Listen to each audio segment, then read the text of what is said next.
Hi Cherry Pies, thank you for joining me back on my channel for another video. This one I'm very excited about because I've been thinking about it and mulling it over in my brain box for a while. For some people it's not going to be at all interesting really, there's not going to be a lot to it that's going to help you. It's for a specific type of person, although it might be of general interest to those who do work with Deity or have worked with Deity. Essentially it's a video for people who are like on the fence, aren't really sure about it, maybe they are working with Deity but they're not sure how far they can go into it, or they are on the sidelines completely, have never worked with personified deity before, but it's calling to them, something about it is appealing to them, but they're sort of holding themselves back and being like, no, I can't do that, that's not for me.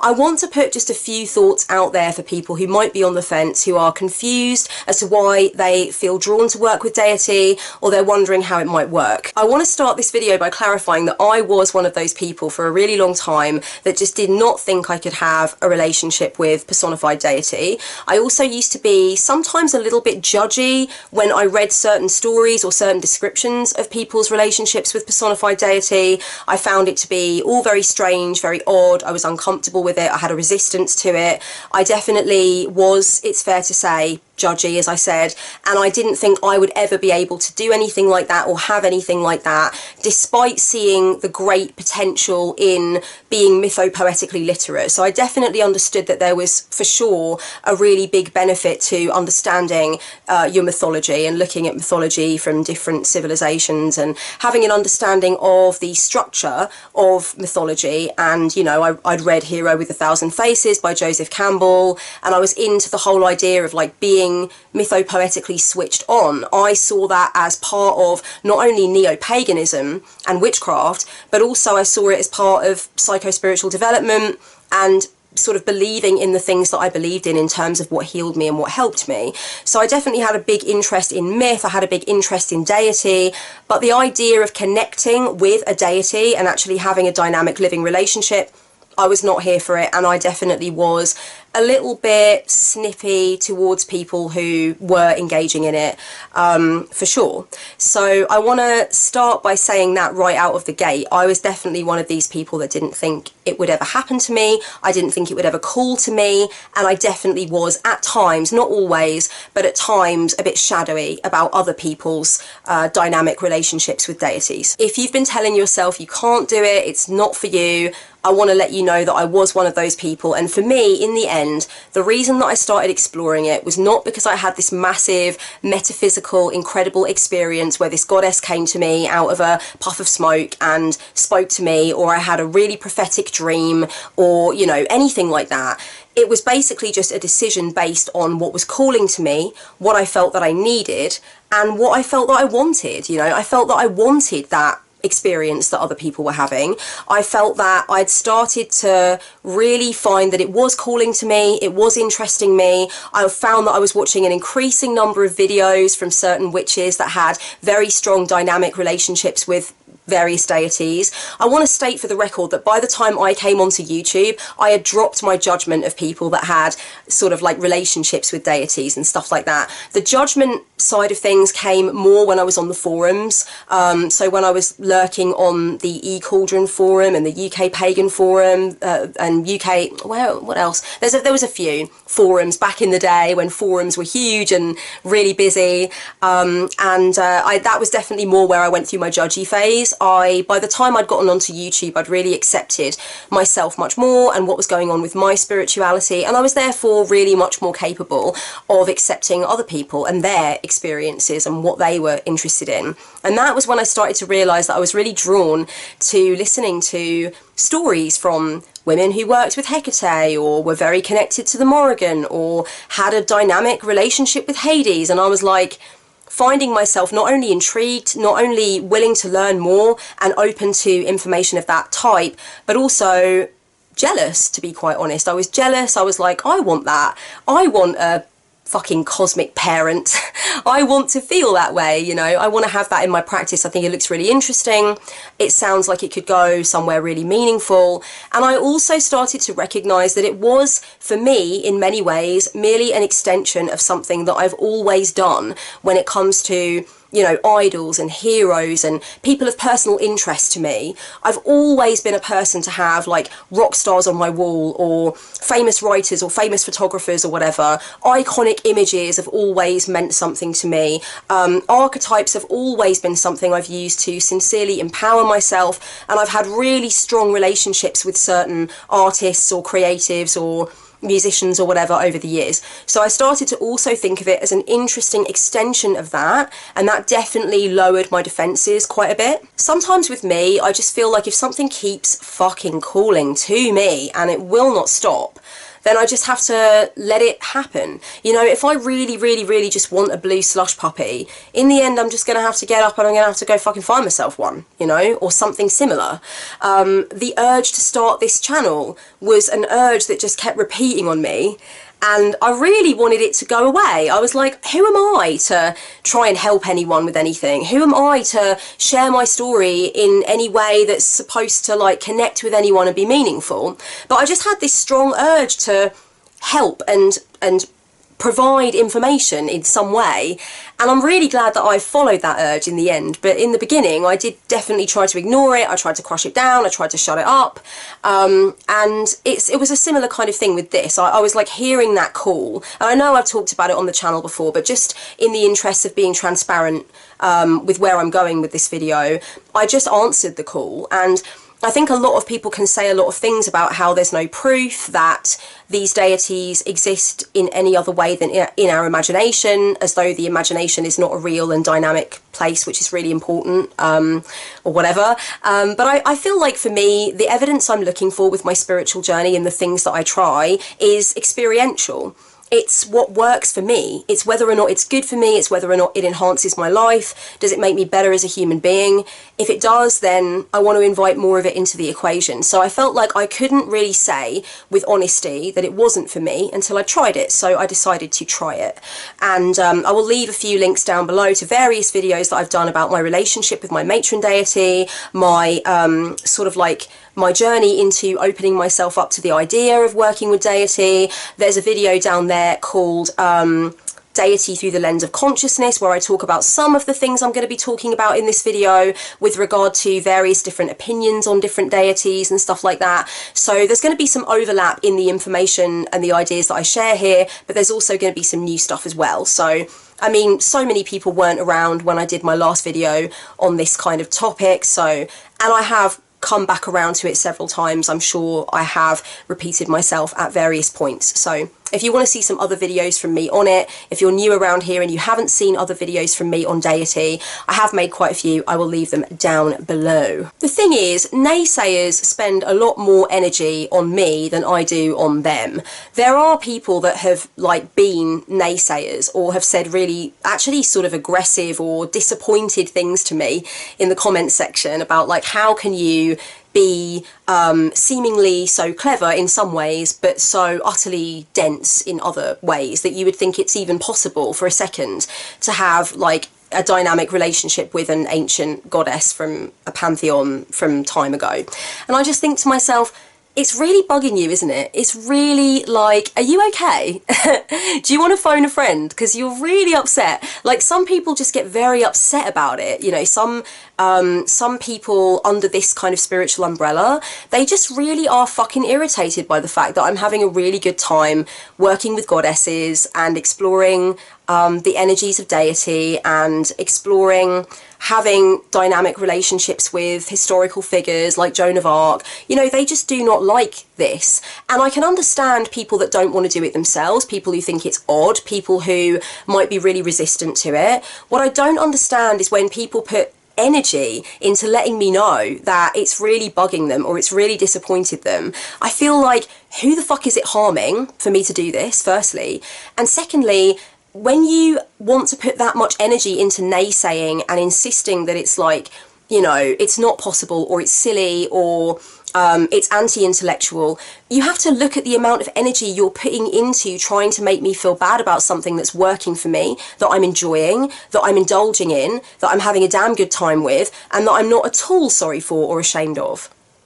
you know, you're putting in so much to let me know that you're dissatisfied with something I'm doing that is really just has no bearing on your life. You know, it's no concern of yours. It's just this personal thing that I do that I am willing to talk about a little bit on the internet. So I feel like naysayers do need to look at what is shadowy for them about this particular topic, because as I mentioned at the beginning of this video, it was shadowy for me. It was definitely shadowy for me. I definitely had judgments. And I'm not saying that I never, ever, ever listen to a story about someone's relationship with deity and think, all right, whatever, you know.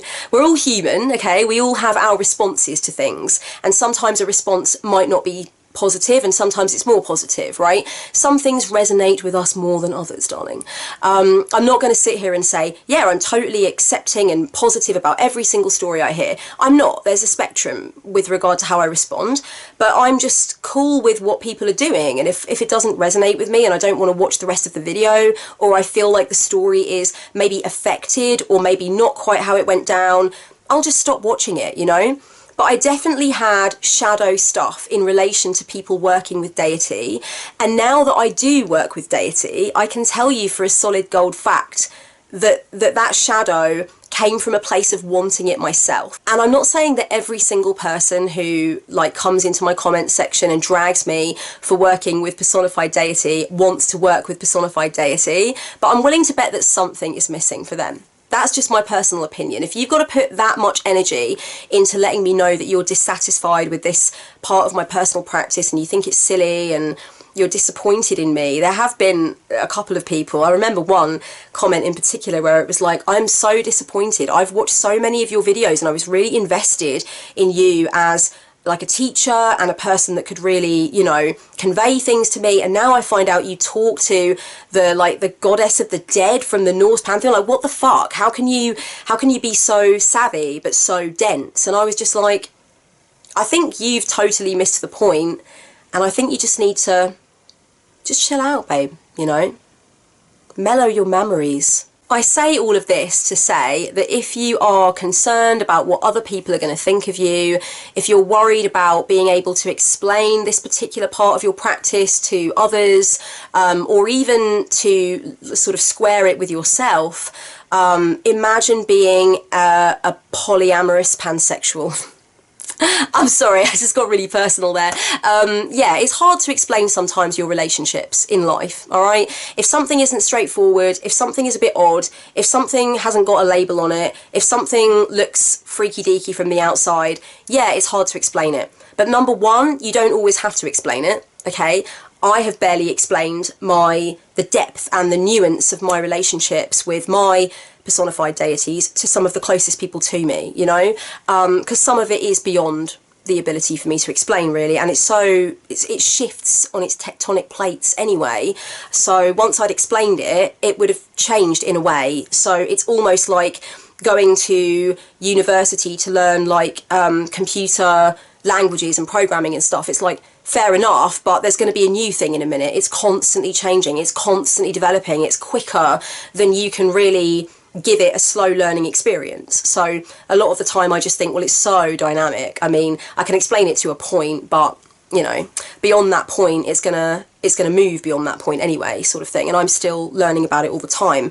If you're worried about what people are going to think, if you're insecure about what it means, if you want to, you know, work with personified deity or personified anything really that's non-physical, then I would definitely say it's about what is going to work for you. If you're hankering after something, if you feel like there's something missing, like I did, why not just give it a whirl? Like, what is the worst that can happen? What is the worst that can happen, really? You feel a bit weird about it afterwards. It didn't really work out as you wanted it to. It didn't feel like the right thing. Okay, so you move on to something else. At least you've given it a shot rather than just standing on the sidelines and criticising it in a very superior tone because you somehow feel like you're afraid of the idea of really doing it and you're freaked out about the concept of making it real. You know, don't be one of those people. Just do it, just try it. And I will talk more later on in the video about trying it on your own terms and choosing the degree to which you want to do this and what feels comfortable, and like pushing the boundary versus making sure that you're not putting yourself somewhere really uncomfortable that just doesn't fit you, you know? Okay, so what if a deity has not chosen you, a deity has not come to you, a deity has not presented itself to you in a dream or a vision?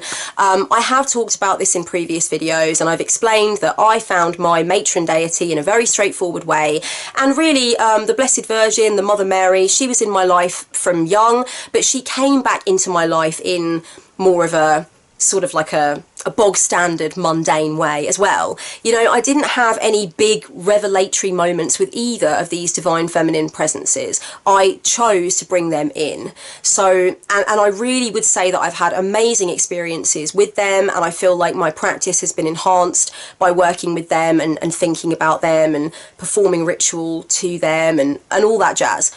So I really want to say, for the record, it doesn't have to be this great big transpersonal thing that makes a great story, that's really impressive. It can be mundane as heck. It can just be a decision that you make one day that it's been bugging you, that you want this and you're just going to have it. Now, it might be that a specific deity has not really sort of made itself known to you. It hasn't come into the foreground. There isn't a particular one that is really calling to you that you feel like, yeah, I really want to work with that deity. In that case, you can actually just work with the concept of divinity, with the concept of God, the concept of goddess, the concept of the divine, the concept of cosmos, the concept of nature. You know, you can do that, but you can personify it more. So you can give it human characteristics. You could give it a human image. You could make a Pinterest board that describes it. You could give it a name. You could envision it and make a piece of art that represents it and give it a name. So it's your own particular deity. It doesn't exist previously, but it might be a mishmash of different things from different pantheons. It might be an idea that you've always had in your mind. It might be your old imaginary friend type fairy, pixie, creature lady. It might be a mishmash of different things from stories you've read and things you've watched. You might have a very clear idea of what you would like, for example, a god to be like, what kind of things you would want, what kind of things you would be looking for in a patron, and you can design that in your mind. You can write that into existence. You can collage it into existence, you know. You can really just kind of collect together a cluster of associations and energies and characteristics and make that fly for you, you know, make that be the thing that you are working with and that you are connecting with. That is absolutely okay. It's also absolutely okay, I think, to just sort of like do a lucky dip, you know, just kind of go a roving and find out what the different pantheons are all about and what mythopoetic structure is all about if you don't really know. I'm not saying like get in there and immediately just like pick Dionysus, for example, because he seems cool and he gets pissed and he's a party head, although those are good reasons. I'm just saying, like, if you're not sure about mythopoetic structure, if you are not sure about many deities, or you want to shop around to see what feels right, then do that by all means. You know, give yourself an opportunity to go into it, you know, in a sort of like holistic way where everything's on the table. Now, some people's opinions vary as to whether or not all pantheons and all civilizations, like the histories of different civilizations, can be on the table because of where you are culturally, where you are ancestrally, whether or not all cultures can be, you know, taken from as well as learned from. And I have my own views on that as well, and I think it's really appropriate and conscientious for people to think on that, for sure. So definitely, you know, if you feel like you can't work with Oshun, then don't work with Oshun, obviously.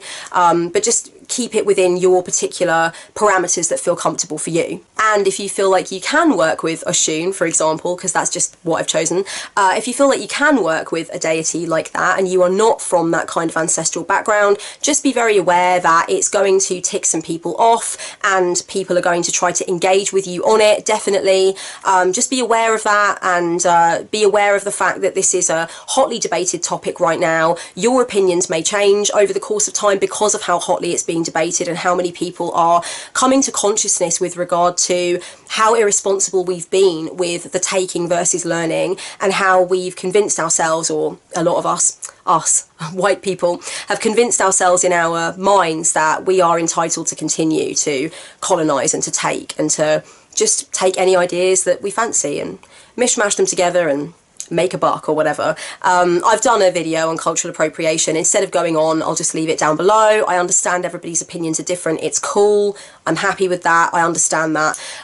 So I'm just saying, like, work within your parameters, but obviously go on a mythopoetic tour, go on a journey if you are not really that up on different deities and different pantheons and you want to know what might call to you or what might be of interest to you.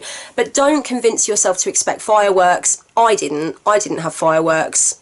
You know, I have fireworks now, but I definitely didn't start out that way, and that wasn't what I was initially looking for. Try not to worry about what it means about your identity that you want to work with personified deity. Try not to worry about whether or not it means that you are this kind of person now, or you're this kind of pagan now, or you're this kind of witch now. It doesn't have to work like that. It can just be something that you are exploring more and that you are leaning towards, and you feel like there's a calling there, there's a curiosity, there's something that's strengthening for you in that regard, and you want to go towards it, and you're tired of trying to ignore it or crush it down, so you want a piece of the action, basically. It doesn't mean that you have to commit to it for life. It doesn't mean that you need to change your entire framework or, you know, rehash all of your beliefs. It doesn't mean that you now need to call upon deity to help you with your spellcraft, or you know, it doesn't mean that you need to approach your relationship with a deity the way that somebody in the Abrahamic umbrella would. It doesn't mean any of those things, all right?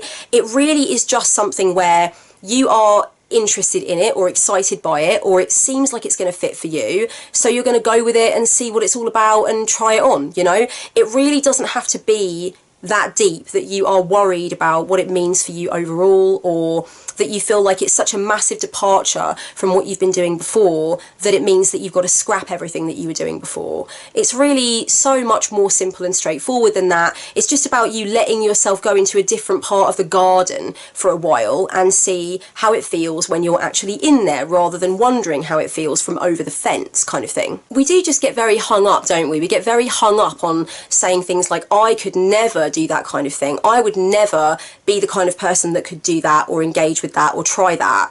And I think we do that, you know, across various aspects of our lives, and it's not any different when we're thinking about what we would like to try spiritually.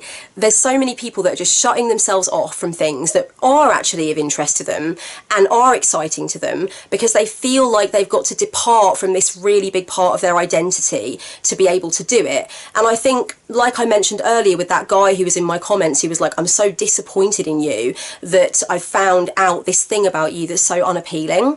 I feel like sometimes we just look at something that someone is trying, or something they've incorporated into their life or their spiritual journey, and we tell ourselves that that's torn apart everything else that we thought about them and everything else that they have portrayed, you know, themselves to be, or that we've seen in them. And it doesn't have to. It doesn't have to. It can just be something that you previously didn't believe in that you now are trying out. Or you know, conversely, if you're looking at someone that's doing something spiritually and you're thinking, oh, that's at odds with what I thought of them, then fine. But that doesn't mean everything else you thought about them is shot to shit. It doesn't mean you've got to scrap everything that you thought of them before.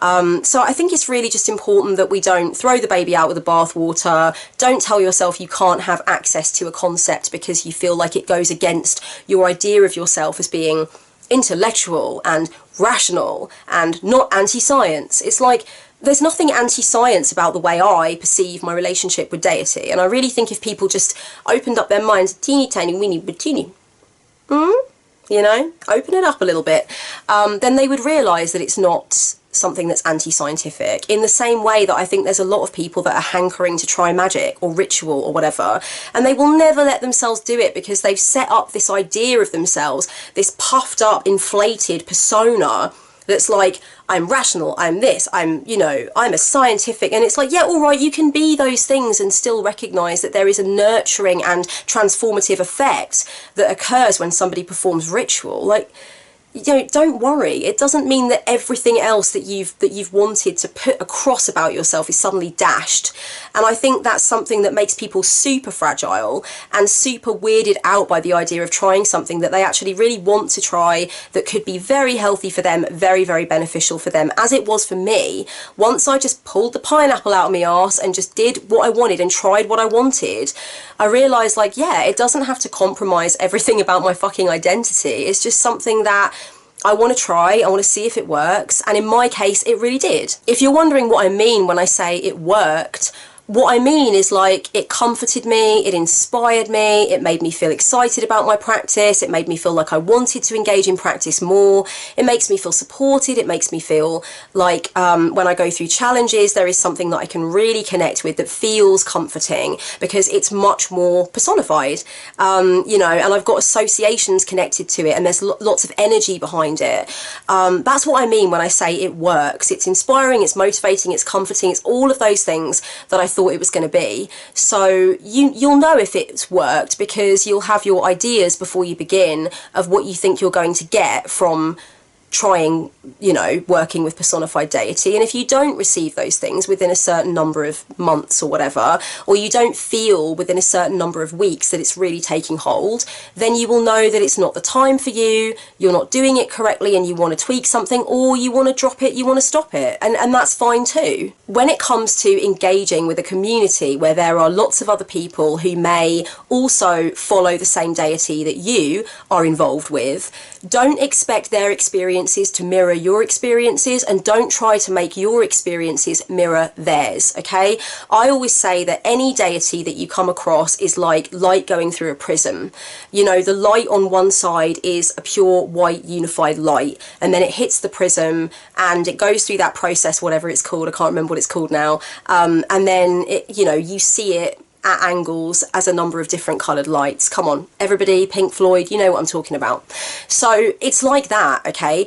Yes, we're all talking about the same thing, that unified white light and all of the associations therein and everything that we understand about that as a bunch of people. But when you put it through the lens of consciousness, you're putting it through a prism. And when it comes out the other side, there's going to be some like aspects of it and some interpretations of it that you will look at and be like, where the fuck did you get that from? That's not the experience I'm having. And that is absolutely okay. Everyone is going to have the experience that corresponds with who they are, what they're going through, how they interpret things. So you've got to make sure that you hold fast to what you are experiencing with a deity, what you're experiencing from that deity's energy, the stories associated with that deity, how you feel the more that you get involved with that deity or think about that deity or write sacred devotional poetry to that deity, whatever you want to do, however you want to do it. You've got to realise that, yeah, you're on your journey, other people are on their journeys. It is very nice to watch two or more people buzzing about the same deity, talking about overlap in their experiences. There's no doubt that that is exciting. There's no doubt that that is a cool thing, I think, to watch people converse on. However, at the same time, there's going to be lots of instances where one person feels like, you know, the really sort of severe, sort of like disciplinarian type vibe of a deity that another devotee or another person who works with that deity doesn't see and doesn't encounter, and they see more of the loving, you know, like receptive, warm, compassionate vibe or whatever. And there's definitely going to be people moving towards certain deities for their own specific reasons, who only want to see a specific face of that deity, you know?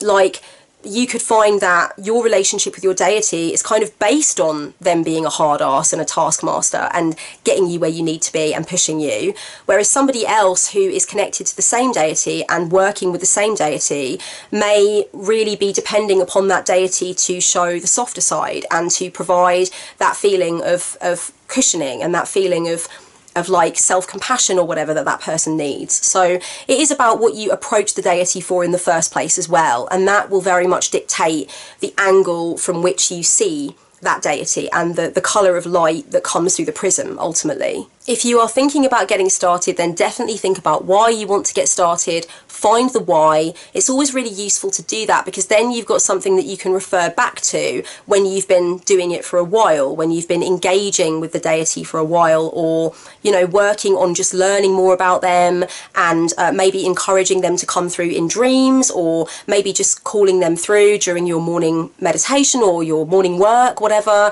If you look at the why, like, why do I want this connection? Why am I searching for this?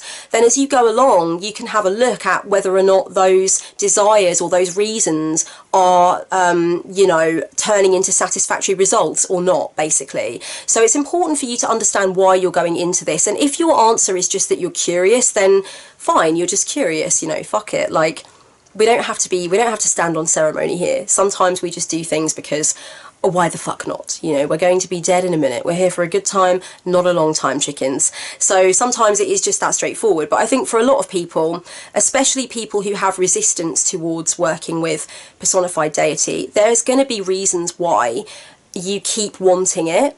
And I had to focus on that. You know, I had to sit there and be like, why am I jealous of this? Why do I think I need this? And why is it a struggle for me that I've never identified with it? I don't want to identify with it, but I keep being envious of people that have it. And then I started to realise what the why was all about. You know, I felt like I did want that feeling that I was allied with some particular energies and wisdom from the cosmos that I could call upon, that I felt like I was having a connection with. And I felt like, you know, it was something that was more psycho-spiritually nurturing for me than just focusing on energies in the universe. It was like something that was going to have more meaning, and it was going to feel more like a relationship.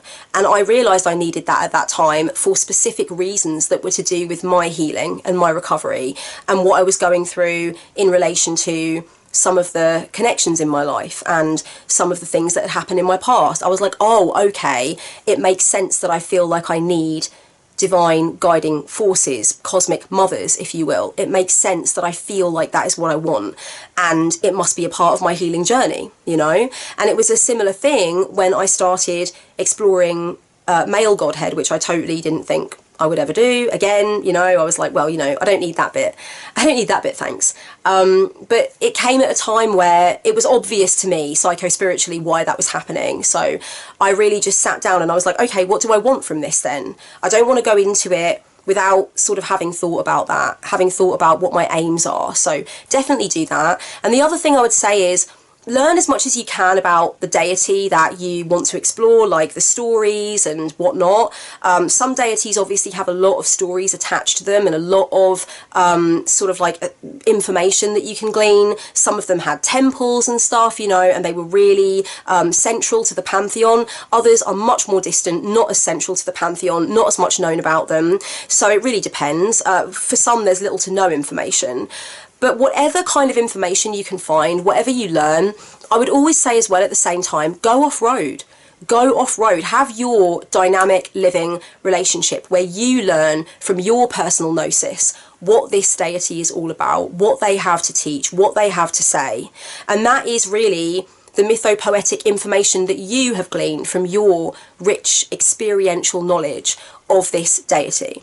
Is that something that you can, you know, sort of like transcribe and give to others as the truth? No, because it's just your particular colour on the prism. But it's still really important for you. It's important for your development, and it's important for you to feel like you've gone beyond what has just been delivered to you by, you know, the annals of history or by others. It's important for you to have that lived experience. Don't be afraid of doing that, even if it takes time to get there. Something that I really want to convey, that I want to put across, that I often put across to clients when we're talking about this particular thing, is some don't stay, and that's okay. All right, some don't stay. They come into your life, it seems like it's going to be a big deal, and then like some relationships or some friendships or whatever, it just fizzles out. It's not what you thought it was going to be. You learn a big lesson from it, and then you have to take that lesson and incorporate it and just be thankful that you had that time. So don't dedicate too terribly quickly. Don't convince yourself that as soon as you have an experience or a good feeling or like just something that's a little bit magical with a particular deity, you've got to dedicate, you've got to do this ritual, you've got to say like, I'm your daughter now, or your son now, or your child now, whatever. Just like let experiences happen in a sort of slow growing way. Let things bake slowly over the course of time. Don't get uber giddy and decide this is it now, because you've just got to feel these things out, really. And it's just like the kind of advice somebody would give to you for a relationship with a person, a human person. A lot of relationship advice that is tried and tested, that is sound, that seems wise, can also be applied to connections with disembodied intelligences as well. If you've gotten to this point in the video, you might be thinking to yourself, okay, I'm more ready to do it and more interested in it than I was. Or if you are doing it but you want to progress further, you might be like, okay, I want to go further into it. So in the epic words of Tyler Durden, you choose your level of involvement. And what I mean by that is, if you feel like you can go straight into just talking aloud to this deity and saying, hey, sup, I'd love to get to know you more, then do that. For some, this is just too weird, too fast, too soon, too full on, and that's okay. You might want to start by doing something like maybe silently asking the deity to communicate with you through a card reading that you're doing or whatever. You might just ask for a sign or a symbol to come through if the deity wants to work with you as well. It might be much less interactive than that. It might simply be that you print off an image of the deity and you meditate on that image for a few weeks, literally, while you learn about the stories and the myths and the stuff that happened with that deity kind of thing. It really doesn't have to be really interactive super quickly. You don't have to freak yourself out. It doesn't have to be like that for everybody. For some people, they might sort of program their dreams so that the deity comes through in dreams, and that might be how they make the connection. Some people might write sacred poetry or music for the deity. It really just depends what flicks your switch and what feels comfortable for you. At the same time, you're going to want to make sure that you do not stay too comfortable. If you feel like something would be very weird for you to do and it's like scary for you and it feels challenging for you and you feel like you're going to feel like a bit of an idiot about it, but you feel like it's the portal through which you can gain gnosis of a deity, I would suggest that you think about whether or not you want to get to your deathbed having not tried that. You know, because for me, there's been a lot of things that I've done. Like when I first started chanting, I felt weird about it. I did feel weird about it. I felt uncomfortable. It didn't feel like, you know, it came supernaturally to me, really. It does now, my goddess. But like, you know, I had to be uncomfortable. I had to go out of my comfort zone to try something to see if it would be meaningful and if it would give me a positive benefit. You might have to do the same. Don't keep yourself fully in the box if the box is like nicely padded out and, you know, there's feathers in there and hot chocolate and it's all lovely. Move out of the box. Do something that makes you feel a little bit weird. And yeah, there is an element of self-surveillance in that, where you do it and then you're like, oh my god, I can't believe I just asked Dionysus to come and hang out with me tonight at the club. Like, what the fuck? But the thing is, we have to take ourselves out of the comfort zone to put a little bit of magic into our adult reality. And I think we do that in a number of different ways. Like we do that with friendship, or where we go in our social lives, or new things that we try out, or new things that we wear, for example, or whatever. We try to shake things up to be excited about life and to put the magic in there. The fact that you would have so many reservations about doing that in your spiritual and magical and ritual life that you would prevent yourself from doing it seems counterintuitive. So think about all the times that you've wanted to go out of the box in your life as an adult human, as a way to bring excitement in, bring the freshness in, bring the spark back into a relationship maybe. Think about how that is what you're doing with this, you know? Don't stay in the box if the excitement and the shiny stuff and the glitter and the joy is outside the box. Go outside even if it feels uncomfortable. And with all that being said, darlings, don't forget that there is a list of links down below to other resources I've made on this subject. You can always come to me and talk to me about this. I have got a Creative Magick Brainstorming Session and a spiritual counselling session. Both of those are a really good vehicle to talk about your spiritual journey, what's going on with it, what you want from it, what's not happening that you're not happy with. So check out both of those options as well. I will leave them down below. So much love until next time, Pop Tarts. Blessed be.